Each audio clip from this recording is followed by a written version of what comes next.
இப்போ வந்து நம்ம உரப்படை செய்ய போகிறோம். உரப்படைக்கு வந்து ரேஷன் அரிசி தான் நான் எடுத்திருக்கேன். அரைப்படி அரிசி, 50 துவரம்பருப்பு, 50 கடலப்பருப்பு, சுமார் 2 கை அளவுக்கு உளுந்து, இதை நம்ம வந்து ஊற வைக்கணும்.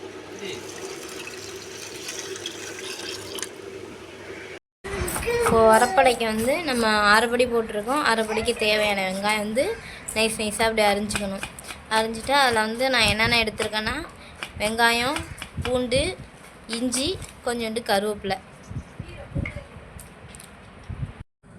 நான் அந்த மாவு நான் அரைச்சிட்டேன்.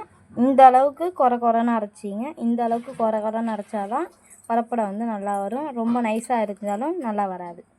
இதில் 1 ஸ்பூன் மஞ்சள்தூள், 2 ஸ்பூன் தனி மிளகாத்தூள், கொஞ்சோண்டு பெருங்காயத்தூள், கொஞ்சோண்டு சோம்புத்தூள். நான் வந்து உப்பு மாவு அரைக்கிறப்ப போட்டு அரைச்சிட்டேன். நீங்கள் எப்போ வேணாலும் போட்டுங்க. இப்போ வந்து வெங்காயம், பூண்டு, இஞ்சி, கருவேப்பிலை இதெல்லாம் நான் நறுக்கி வச்சதெல்லாம் அதில் போடுறேன்.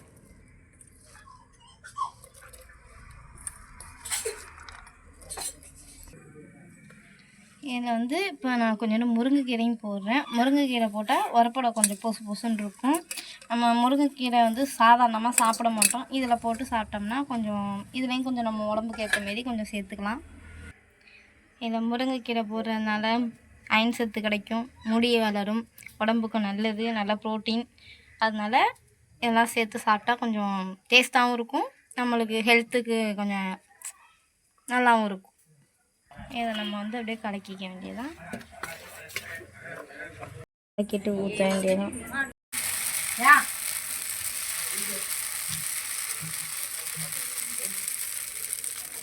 உரப்படை ஊற்றியாச்சு. ரொம்பவும் நைஸாக ஊற்றாமல், ரொம்பவும் குண்டாக ஊற்றாமல் ஊற்றணும். ஊற்றிட்டு எண்ணெய் ஊற்றி மூடி வச்சுட்டு ஒரு 10 நிமிஷம் வெயிட் பண்ணலாம்.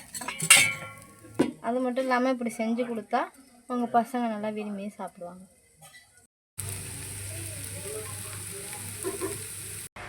உரப்படை ரெடி ஆகிட்டு, சூடான சுவையான உரப்படை ரெடி. வாங்க நீங்களும் சாப்பிட்லாம். செஞ்சு பார்த்து ட்ரை பண்ணுங்கள்.